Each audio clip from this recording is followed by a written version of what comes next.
Hey friends, welcome back to the Invisible Strength podcast. Our guests face so many invisible challenges that we don't see on the surface. And today's guest is no different. You would never be able to tell that she is fighting a serious, lifelong chronic illness based on her accomplishments alone. She's the founder of Achieving Success, a speaker, and was featured on TEDx like Chris, a professor, and so much more. So we are honored to welcome Olivia to the show. Olivia, thank you for joining us.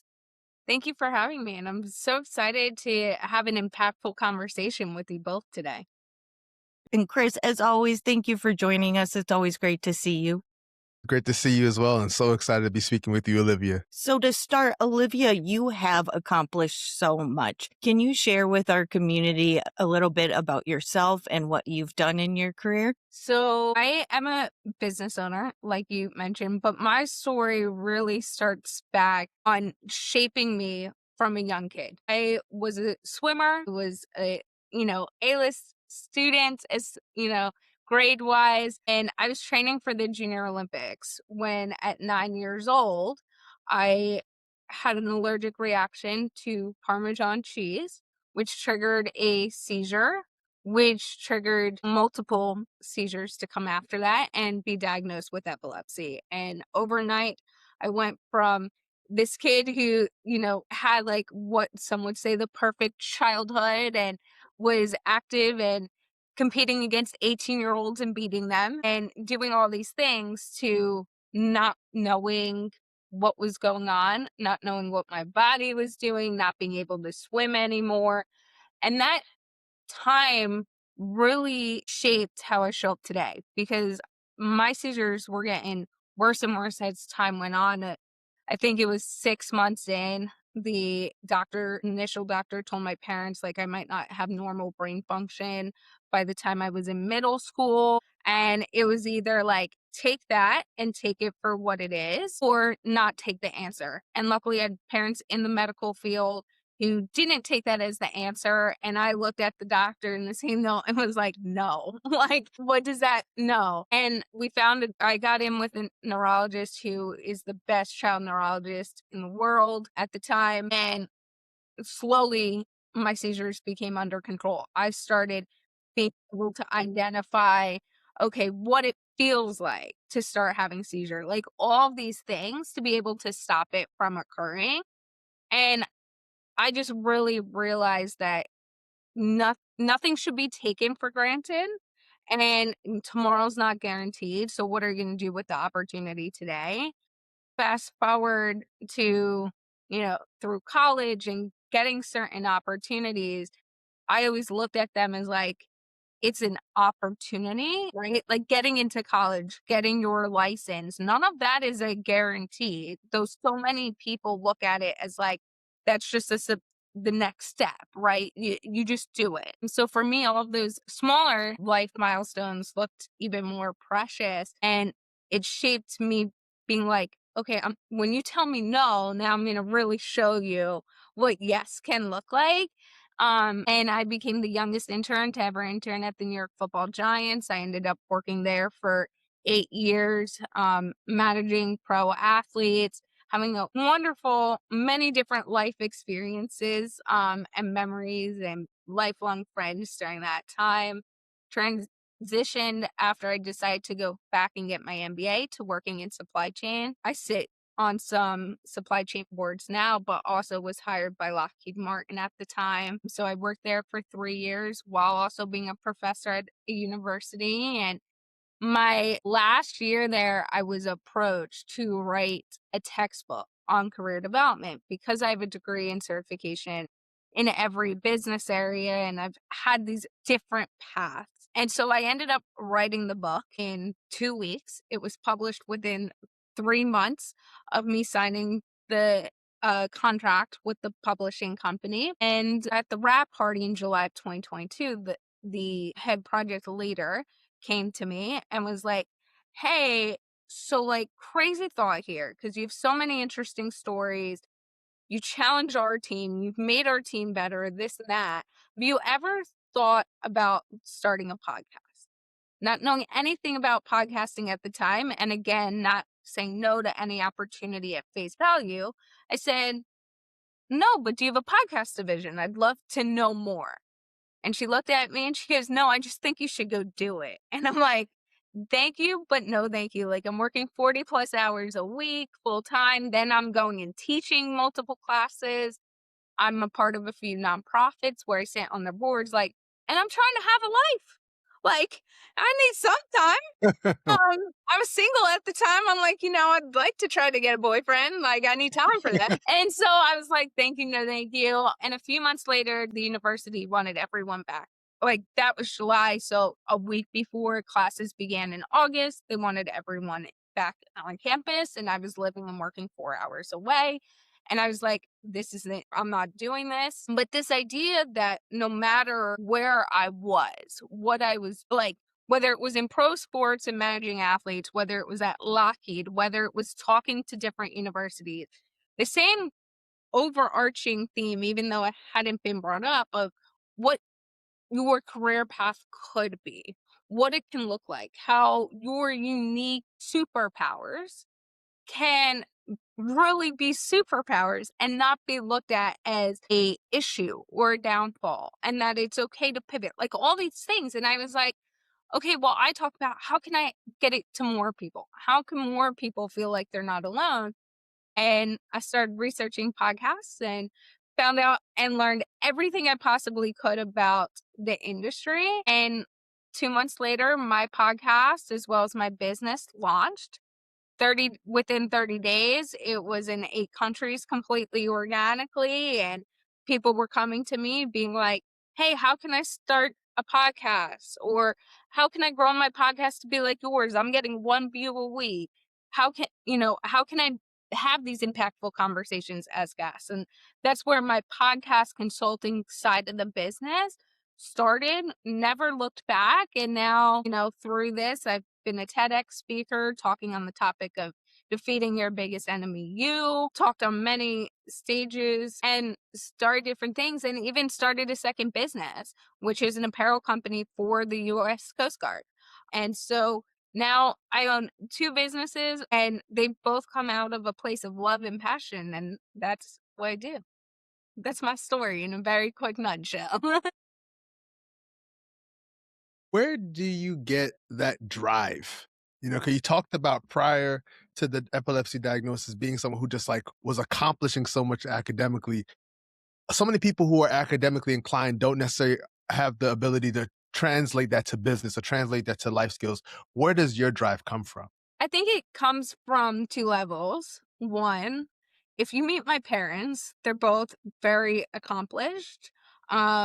My mom was the first to go to college in her family and helped do things in the mental health space. Like, she's an oncology social worker, so she works with kids, parents who have cancer, kids who have cancer, the whole family. And she helped write the cancer protocol with the Clintons back in the day. And so she's accomplished a lot. My dad, anesthesiologist, he was in Grenada when the invasion hit and, helped there because he was a medical student. He has gone on and ran multiple Trauma One facilities, helped realize things during COVID. But if you talk to them, they're both people who don't have to talk about their work and Right. are very people focused and very caring individuals, but also very fun to hang out with, and are like, yeah, like, what do you want to, right? Like, they're like, okay, let's have experiences.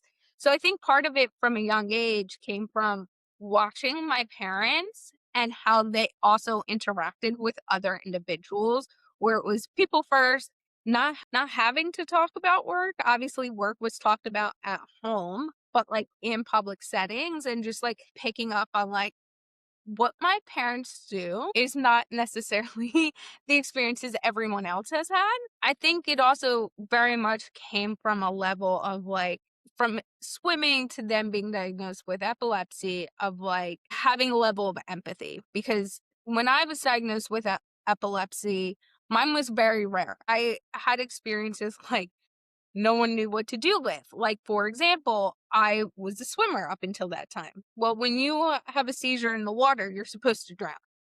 Like, rain kicks off, everything, you're drowning. I remember the first time I had a seizure in the water, I was still swimming at that time. And what they did, because I hadn't experienced it yet, was instead of swimming, in the lane I always swim in, and trained in, which was typically the middle of the pool, because if you tend to watch races, they put the fastest swimmers in the middle and then they go outwards. So I was always in the middle, and they moved me to the outside lane. They did that because if anything were to happen, I'm right there. Yeah. Well, one day I was training on the outside lane, but it was the outside lane where where the diving boards are. So there's a Okay. gap. Okay. No one really thought about that Right, aspect. right. I was swimming and I had my first seizure and I go underwater and instantly, like, my swim trainer at the time was a Navy SEAL. So he like dove in Right. with everything. Yeah. With cell phone keys. By the time he got to me, because I was right at the edge of the part where the well ended and everything, so about halfway down the pool, I was above water. I was treading water. My body instinctively knew Yeah. if you go under and you're not swimming, you're doggy paddle. There was these instinctive moments. So for me growing up, a lot of my epilepsy, and I have learned through advocating for epilepsy, no two people's experiences are exactly the same. But because mine looks so different, this was also 20 plus years ago when it was even less common to see around, that I had to advocate for myself and that everyone's going through something. You just might not know, and you have a choice to give people grace and empathy, especially when they tell you their story and understand it, or you could judge them. And a lot of people judged me, adults judged me, and adults looked down at me. Kids didn't know how to take it, especially when their adult parents couldn't. And so I was getting it from all sides. I started getting bullied, and so I made a really conscious decision of the other special needs kids. Like, okay, what could I do for them who were more severe? Like, and once a week, I started going in and having lunch and doing recess with them and like doing things like that. So as I grew up, I always looked at it as, okay, you don't like, not everyone understands their skill sets or how to tap into everything or why they're important. But a lot of people also judge other people by like one word they hear or the stereotypes that are around something. And I'm like, no, tell me more. Like, I want to just understand it because I know from my own experience what people associate with epilepsy is nothing like my epileptic journey. So let me know more. And I think all those small things shaped now how I show up because I am also someone who's like, I want to understand whether it's the process and I do the process myself in my business or I'm over here, explain it to me just so I have an understanding of it. I can't help but think, so you went through this at 9 years old and through your teenage years. Like, that is incredibly young to learn such invaluable life lessons. And then your ability to be able to process all of that at a young age and pivot and do what you need to do to take care of yourself, both mentally and physically, is just remarkable, first of all. Were there times, you mentioned getting bullied and needing to pivot, going to the outside of the pool? Were there times when you felt like you were just hitting roadblocks, and how did you kind of navigate those significant hurdles so early on? Oh, there was a lot of times. I was Yeah. like, why? Why me? Right? That was also a question sometimes. I'm like, my close friends became my bullies. And they would mentally and physically bully me. I mean, it got to a point, my dad might kill me for telling the story, where my dad, like, literally, I was in elementary school, I was in 5th grade, and I was getting bullied. And the principal wasn't really doing anything. The teachers, because it was happening where they couldn't see it, and they're like, "Oh, we can't do anything." And one of the parents was also worked at the school, so her kid was bullying me. So it was like these weird dynamics were happening. And one day I came home, and it just so happened to be a day that a kid actually laid their hands on me. And my dad's like, okay, I'm teaching you how to fight. You're not going to be the first, but if a kid comes to that, you know what to do. Right. So like my dad, taught me how to fight. And like a few days later, kid put their hands and I fought back. And then my parents got called to the principal's office. Like, your kid physically bullied another kid. And my dad looked at them and was like, no. And they were like, what? Like, what do you mean no? She pushed the kid to the ground and blah, blah, blah. And my dad was like, she didn't hit first. She defended, and there's a difference. And so like there were a lot of times, whether it was something like that or being in the classroom, right? Like, it got to a point where the school was so afraid because I went like to having grand mal seizures. Like, if I had a glass in my hand, I call an interesting superpower experience I had is like, if I was holding glass in my hand and my seizure started, I could break the glass with my bare hand. So it went to like, I couldn't have, real glass in my hand for like a year because I would crush the glass. Yeah. Like, weird experiences and like experiences like the teachers won't even let me go to the bathroom by myself. So I was in a regular classroom and I had an aide with me 24/7 that the school provided, and the nicest women as I've gone up in my academic career. But like I couldn't even go to the bathroom. I'm like, I just gotta go. Like, just let me go. Right. But they were so afraid that, so like those things, even though like they weren't 100% barriers, they seemed barriers to me. And there were times I was like, why? Why is this happening? My parents would like, they sit me down and be like, this is just your journey. That, like, you didn't do anything. You didn't like, this is just who you are. Right. And a part of your story. When I felt like that, I started, like, they started bringing back some of the things I did in training, right? So when I was preparing for a race, my first 9 years, right before I got up to the block, I would listen to We Will Rock You. So my parents would start playing that, right? To like get me in a different headspace. And just try to, my parents did a really good job as well, making sure I had as normal as a childhood and advocating for me to have the most normal setting as possible. I mean, my seizures stopped by high school. There had been a few, like when I tried to get contacts instead of glasses, the guy hit my eye the wrong way and I had a seizure. There have been a few like one-offs in high school, but I was pretty much seizure free at that point, even though they say like you're seizure free, but you're never completely Sure. free.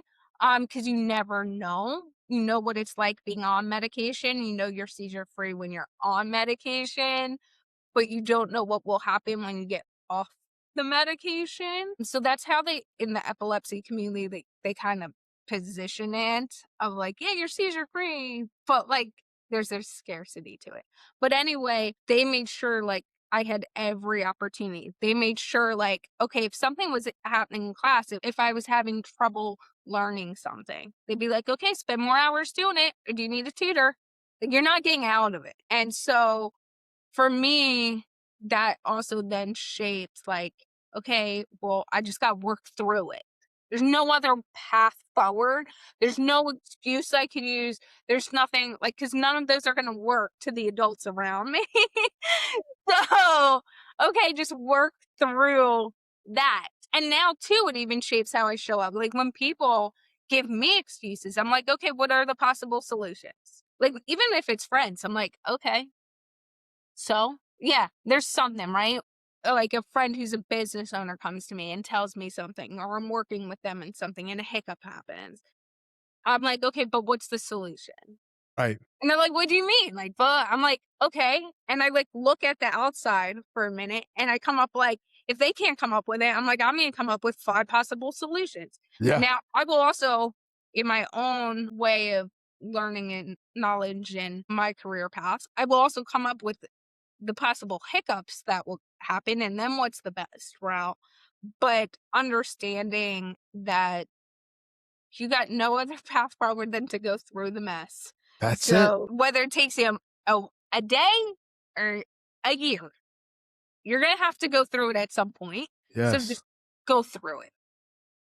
You're speaking our language, because so often we say the only way through it is through it, Mhm. and people are always trying to find some way to get around the thing that is going to define them. Like, you have to make your way through. And I think about you and all of the, no pun intended, success you've achieved, Olivia. Just thinking about the ways in which, we've talked about your drive. How do you continue to set new goals for yourself? Like, what do you do to prevent some sort of satisfaction from setting in and being like, we're good here? Like, how do you continue to look at the next goal and continue to say, like, I want to achieve that thing? That's a really interesting question and a good one. Not something that many people have asked, and I've been a guest on many podcasts, so I commend you guys. Woo! It's hard to kind of like put a new one in front of me, I'll tell you that. But for me, I understand no 2 days are going to be the same. Right. So I look at like, yeah, we're going through this today. I am also very much a like, okay, where are we today and where can we be now? Yeah. As the business has grown over 4 years, I've taken more time to take a step back and be like, actually look at where I was versus where we are now Yes. versus Yes. looking only forward. And that in itself, honestly, comes with like a real like wow moment when you actually do that for the first time. There's a great book on the gap and the gain where they like, go through that and they're like, write down where you were 10 years ago and what you thought you would be accomplishing in that year. Like, what have you accomplished from that 10 years ago? What have you done? And then they go to 5, then they go to 3, then they go to a year ago, and then they go to like the past 90 days. And in that, I was like, oh my God, like December 2026 is when I graduated, or 2016 is when I graduated undergrad. Like, I was working at the New York Giants. I thought my whole career was going to be in professional sports. Like, I Right. was writing this and I was like, wow, 10 years. And even, we're in the 4th year of the business. 3 years ago, like, I was just a year into business. I had just completed a TED Talk. Like, all these things Yeah. that I was like, wow, so much has accomplished. But for me, I'm also a military spouse. So Okay. we move, right? Yeah. And my journey in being a military spouse is interesting because I had already started my business. I was just shy of a year into podcasting and I was globally ranked by that time, far past it. And we were in like 30 plus countries at that time of us. And yeah, it was like I'd built something and then coincidentally he came into my life. But with that, now we move every few years. So there's that constant change in environments, which I think helps give clarity and new experiences and the willingness to try new things. But it also, the first time we moved, like when we met, I was going back and forth between where I lived in New Jersey and Florida, where he was stationed. And then when we moved to Juneau, Alaska, that was my first big move. Yeah. I'd only ever moved 4 hours away from Jersey, and now multiple. Other side of the country. Right. Basically, we road tripped from Florida to Juneau, Alaska in 30 days. And so I took 30 days off my business. And the business was doing really well. It was growing. I didn't think it was going to be affected in any means. I was a little too optimistic. Sure. And like looking back at the rose-colored glasses were on. But in that transition, when we got here and things didn't pick up exactly the way they were before, I started analyzing, okay, well, where were the gaps, right? Why didn't this just pick up the way it was? And then I quickly went a few months later, as things were picking up, I was like, but how do I need to grow? How do the goals need, based on what my goals are in the business, what do we need to move the needle? So then next time, right, my like standing mark in the ground was, hey, in 2 years, when we move again, how do I make sure not only the business has grown, but this then that does not happen again?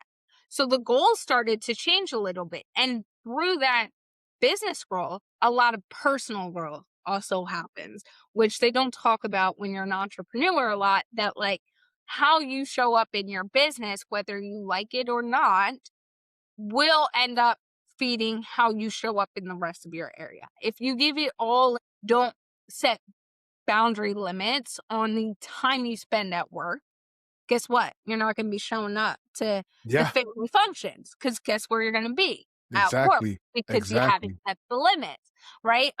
If you are out to dinner with friends and you haven't set those limits and a client calls, you're picking up the client call or you're thinking about work. Like those things don't get talked about. And so one day just about elevating the business and kind of bulletproofing the business a little bit and like making sure those goals were in there. I'll tell this quick story. A few months into me growing, realizing this, we've gotten here end of June, beginning of July of 2024. And then we're here and I'm evaluating everything and I'm working really hard to get clients and get the business up. And then I started in September being like, okay, no, this is more like I'm going to leverage this time as well, not just trying to get back to the norm and then grow from there, but like let's really get to the end goal, which is $1 million a year. Okay, if we do that and we do this, like, what do we need to do? And like, instead of getting this linear path and then, okay, we met this goal, now let's do the next. I'm like, how can it all be taken care of in one? And like have it mashed up. And so I was working on stuff. And when you grow in any sense, there are days you need to spend more hours or mental load, whatever it might be, on something. And those are okay. And I remember it was November of 2024, and I was talking to my boyfriend, and he looks at me and asks a question he thought was funny, but also serious. He was like, Olivia, what's a success meaning look like to you? Now, if you listen to my podcast, that's the first question I ask every single guest. So when he asked it, I was like, we're doing this like I'm really funny. Right. Um, and I looked at him and I said, in all reality, it's hitting that dollar amount because I fully believe the business could do that. And I said, working 4 hours a day during the week. And because I'm also thinking like 5-10 years from now when I have kids, I can't work an 8+ hour day or like these crazy hours I built accustomed to between the giants and then corporate and then starting my own business. He first looked at me and goes, there's no way you're ever going to just work 4 hours a day. Like, you can never then just sit still. Right. Like, let's That's be not honest you. about that one. And then I was like, okay, maybe 6. And he's like, okay, 6 is understandable. He's like, I'm like, yeah, like 6 to 8, but really capping it at 8. And he's like, okay, now we're like a little bit more realistic on who you are. But then I started incorporating that. I started saying over the summer, I was like, okay, what are the tasks that need to be done? Were they in the priority for the day? And then getting more conscious with like who gets put on my schedule, where they get put on my schedule for a meeting, having more ownership of that. And then that played into like my life, right? And personally, because then I no longer went out to do something like fish and the whole time thinking about work or client signing or this or that. It was like, okay, it's done. The stuff got done in that time. And now I'm outside of work. And so one thing I've learned to kind of wrap up that story and answer the question is that one, you have when you put yourself in environments you're not comfortable with and comfortable with being uncomfortable, that uncomfortableness eventually becomes part of your routine and habits. You just have to lean into it and go, okay, this is uncomfortable. Acknowledge it and keep going. And so I think moving and having to be put in different environments and that flexibility, right? Like even before we moved here, I was going back and forth to Florida and different talks I was doing on a regular basis. So I could be in Jersey for 2 weeks and then my schedule looked like now I'm in Florida for a week. I'm with my boyfriend. I Friday we're doing something. I can't work on Friday. So I had to start really being flexible with my time, but also all this stuff gotta get done. And I'm really conscious of that. The other part of it is just that asking questions. You can take something at face value and just sit there and be content, or you're going to want to try to continuously learn and challenge yourself. And as someone who doesn't need to learn to necessarily implement, right? Like a degree or certification in every area has really helped me in the business I'm doing now, right? Because I can talk to people in every area, I can understand their knowledge. It's helped me. But am I sitting here like, and I can read code. So like when I look at someone's podcast, I can read the code. But like, am I writing code? No. Am I doing certain things? No. But it's that level of understanding that even when everyday topics come up and I'm intrigued by it, I'm like, oh, let me learn about that. And then it's like, oh, that's interesting. Would that work? Okay. Like maybe we try it in the business. But it also helps, not gonna lie, weed out the bullshitters. Yeah. In business and podcasting, there's a lot of people that will sell you on a golden ticket. That is a complete lie. And it very much aggravates me. And as a host myself, I get a lot of people who come to me. So it's not just like I'm a consultant trying, and I don't try to get money out of people. I do it to help them, which is Right. stemming from a very different place than where a lot of individuals in this space might be coming from. I'm not going to Question. do that for like throw anyone under the bus. I'm just saying read the environment of the industry and like what it is. I see it from every avenue. I also get all the same emails every other host in the podcast space gets. And so there's times where someone will get on a call with me and I'm like, you're lying. Sniff it out because I actually understand what you're trying to talk about, whether it is in the podcast space or trying to tell me your business, which you're just trying to get me to refer you my email list so that you can sell them insurance or something. And I'm like, stop. So learning different things, emotional intelligence being a very big piece that I think a lot of people now forget about Right. is leveraged in so many different ways and really helps me in everyday life, but also continuously challenge myself. There's a lot there to unpack. I know I'm a One thing, talker. I'm sorry.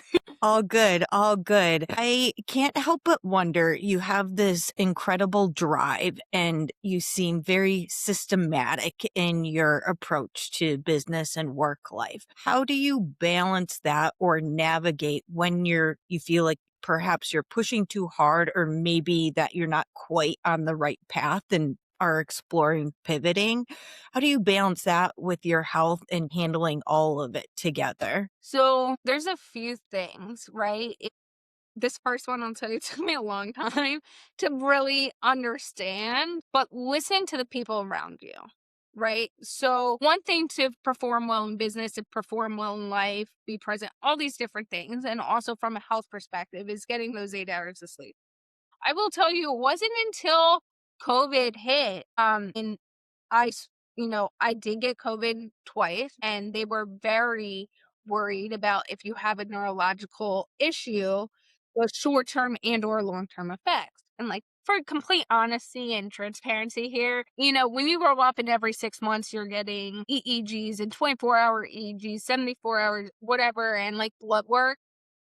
One, my parents in the field, I can never be in the medical field, partially because of my experiences. And you get to a point, like, I remember when I got approved to, like, get my license because they had to make sure I was seizure free and, like, do certain tests for me to even, like, sit to get my permit. That, like, after that, and when I went to college, the great excuse of, like, well, I'm in college, I'm 4 hours away, I can't go to the doctor became a really real thing for me. I was like the easy out here, right? And then when COVID happened, it was the first time I'd like gone back to the neurologist in like 10 years. And it was, she, and now my old neurologist who only specializes in kids, when I called their office, was like, you're 28. No, you're not seeing him. And I was like, no, but like, he's all in my trust, like this, Right. that. And they're like, I'm like, can you at least ask him, like, who he would recommend. And he got on the phone with me and talked to me. He's like, I'm sorry, I can't see you anymore. Like, your last visit was when you were turning 18. Like, you should have gotten someone else. And my parents did push me. I just resistant and defiant young adult was like, no, now I'm an adult. I do what I want. And so when I went to her, one of the first questions she asked me was, what is my patterns? Like, she was just asking me, like, okay, what's your day like? You know, what's your stress? And it got down to it. And she was like, well, when was the last time you had 8 hours of sleep? Like, on a regular basis. I was like, before college? Because I had a major and 2 minors all in separate schools in undergrad. And I was in Greek life. I was in athletics. I was lucky if I got 4 hours of sleep. And back then, in all honesty, that's bad. Can you last on only 4 hours performing at this level? No. And then you go into professional sports, and I was working 18 hours a day and doing an hour and a half commute in each direction. So it was a very normal transition. So when COVID hit, and then I started to see her, and that was the first question, she's like, okay, I'm going to see you again in 3 weeks. Next 3 weeks, backlog. If you have to wake up at 6:30, you have to have lights off and be asleep by this time. So by X time, you have to be like in bed, winding down, and you have to backtrack that for the next 3 weeks. Then come to me and this grogginess and this and that. Tell me if it's still happening. And it wasn't. And I was awake. And I was like, this wasn't like a potential something's coming back. This was, Olivia, I've been running on fumes for, so many years. Right. And the second you implement 8 hours of sleep, this is going to be fixed. So now it's making sure I get 8 hours of sleep. My boyfriend laughs. It's 9 o'clock hits and my body just knows, okay, time to wind down. And then on the weekend, if there is a scenario or something happened during the week, an event, I just then plan my day to have enough space in the next morning to make sure I get that 8 hours. Is also, even though I've hated it over the years, this is the first time I'm going to say sincerely hated it. My parents will challenge me sometimes. Was that a mini seizure? Right? My friends will be like, hey, you good? Something, you good? Even when I started dating my boyfriend, he's like, I need to know for your own safety. I want to know everything I can know about your life experiences in epilepsy because I don't want to know false information. It'll help me in his job. Like he's a chief in the U.S. Coast Guard, right? So it will help him in his job actually understanding and being able to teach people about it. But he's like, I want to know that in any circumstance, if something happens, what I actually need to do. And so now there's sometimes where he'll be like, hey, are you good? Is your sugar level? Do you need something? Where like sometimes I'm like, guys, why can't this is just me? Like, this is how I'm grown up. Like, and it could get frustrating, but I need to understand they're doing it from a place of like, they're seeing something's a tad off and they want to make sure that it's recognized so that they can support me in the best way and also be like, Olivia, like, give yourself a little grace here. Is something else going on? So having that support, but being transparent with it as well, right? Me saying, hey, I need to make sure I get 8 hours of sleep. I need to make sure there are going to be points. I'm known for pushing myself. I'm going to push myself to a point where I have not eaten. I'm not done things. And then all of a sudden I'm going to crash really fast where all of a sudden I get very dizzy and lightheaded and I need soda right away. And then within seconds, my levels will come back up and I can eat. But like being able to be like, guys, I'm crashing. Like, I gotta stop, like right now. And being transparent with that and communicating that standard and understanding. There's times my boyfriend comes in, he's like, have you eaten lately? And I'll go get you some food. You need to stop and eat. But also in work, sometimes as leaders, we look at that vulnerability of your story or what you're going through as downfall. But in all reality, the one thing we all want in life is to be seen, to be heard, and no, you're not alone. So when a leader shares these things with you, you're able to actually connect with that person more than you would have ever before, because you're like, oh, they get it. They've walked in my shoes, right? When I talk to entrepreneurs, I tell them about my entrepreneurial journey, the messiness of what happened when I relocated. I didn't think was going to happened, and how I worked through that mentally. And then they're like, oh, you get it. Yeah, on the outside, right? At this point, my podcast was in all 7 continents. It was in 50 plus countries. It had been globally ranked since week 18. And I'm 2.5 years in. I'm a TEDx speaker. You think nothing's going to shake that business. A simple 30-day move. Simple, though it wasn't simple. But when you hear, oh, you moved, major life event, but you run a business. Okay. That needed to happen to pressure cook the other areas. And so I'll talk about it. I'll talk about my experiences as a podcast host, as a guest, right? The good and the bad and the ugly of it, because it can help someone. So I hope that answered your.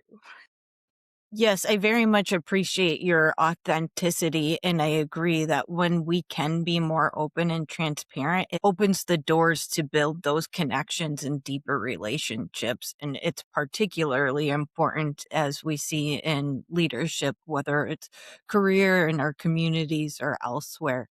Olivia, I have to just say thank you for being so vulnerable today and honest with us. I appreciate your frankness for sure. Can you share with our audience your podcast and where else they can learn more about you?